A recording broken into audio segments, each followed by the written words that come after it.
Uppada ring రోడ్లో మత్స్యకారులు చేపట్టిన ఆందోళన బుధవారం రెండో రోజుకి చేరింది. సముద్ర కాలుష్యం కారణంగా మత్స్య సంపద ఎలా నాశనమవుతుందో చూపించేందుకు ఎల్ఈడి స్క్రీన్పై ప్రత్యక్ష ప్రదర్శన ఏర్పాటు చేశారు. డిప్యూటీ సీఎం రావాలంటూ నినాదాలు చేశారు. మొదటి రోజు కంటే రెండో రోజు ఆందోళనలో పాల్గొన్న వారి సంఖ్య గణనీయంగా పెరిగింది. అట్లాగనే రాజ్యాంగం కూడా డాక్టర్ అంబేద్కర్ కూడా రాజ్యాంగం 70 మంది రాశారు. ఆ రాజ్యాంగంలో ఉన్న వాళ్ళందరూ కూడా సమీకరించుకొని ఇవన్నీ ముందుకు తీసుకెళ్లారండి. అయితే వినాలా, నేర్చుకోవాలి.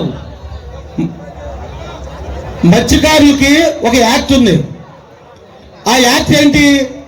తీర ప్రాంతంలో ఉన్న భూమి అది నాదవచ్చు, వేరే క్యాస్ట్లో రెడ్లు అవ్వచ్చు, కాపులు అవ్వచ్చు, ఎవరిదైనా అవ్వచ్చు ఆ భూమి. కానీ ఒక పని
అయ్యా మీరు చెప్పడం కాదండి, మీకు ఆల్రెడీ మేము 4-5 సార్లు ఇచ్చాం. నేరుగా పవన్ కళ్యాణ్ గారు కానీ సీఎం గారు కానీ మాట్లాడితేనే మేము ఇది విరమిస్తాం, వస్తేనే విరమిస్తాం. ఈ రకంగా మనం ముందుకి ఆయన అడగడం జరుగుతాం. తర్వాత ఇంకోటి కూడా మనం అడుగుతాం. ఇది మంచిగా వచ్చింది.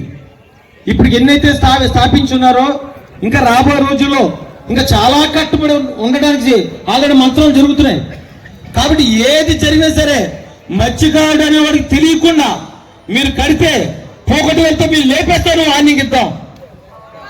మీకు అర్థమవుతుందా? ఈ వార్నింగ్ అనేది ఏంటంటే పదం చాలా కఠినమైందే, కానీ అది మన జాతిని నిలబెట్టేది.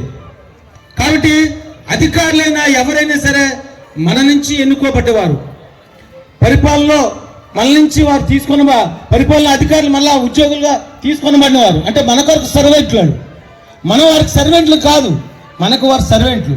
కాబట్టి మనం కోరుకునేది ఏంటి? మా బ్రతుకు పోతుంది. దేనివల్ల పోతుంది? ఈవేళ ఇంకొకటి మర్చిపోతున్నారు. మన కోసం ఒక ఫిషర్మెన్ డిపార్ట్మెంట్ పెట్టారు. ఏది FDO, DD